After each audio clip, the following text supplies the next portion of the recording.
it's not going to sound good because my microphone, it's easily about 2 arms length away from the camera. Of course, this camera's lens is a little bit wide.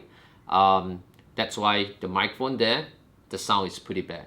As compared, if I move the microphone closer to the subject speaking, you'll get a better sound quality. So the further away you are with the device, the poorer the sound quality. Same goes with the professional external microphone like this one. So my second tip of the day, get close to the subject as much as possible in order to achieve an acceptable audio recording of someone talking. So keep the distance, between 15 to 30 centimeter from the mouth to the device. It's about 2 palm size, So the framing of the shot can be a little tight. It's usually a medium close-up shot or the medium shot if you're using the inbuilt microphone from the device. Alright, this is how it sounds like with the inbuilt microphone from the DSLR, and it's about an arm's length away, so you can tell the sound quality is not going to be good. So what if we move the device closer, right? So remember, the closer it is, the better it will sound.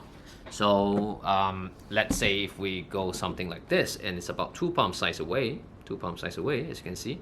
Alright, the framing itself will be a little bit tight, and of course you don't want to crop away your forehead.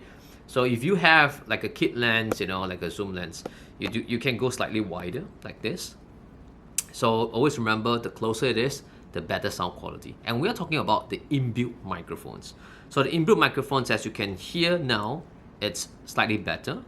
But remember, minimize any sound pollution. So right now my air conditioning is turned on. Let's turn off the air conditioning, and this is how it sounds like. So we're talking about inbuilt microphones. But if we put on an external microphone, so this time around let's put on an external microphone, and we're going to listen the difference between the inbuilt microphones and external microphones. So now we have inserted an external microphone. So how does it sound like?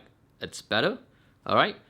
So just remember, no matter how expensive your microphones or the recorders are, a noisy environment is not going to save the day with Soundpost. Follow for more, and see you on the next one.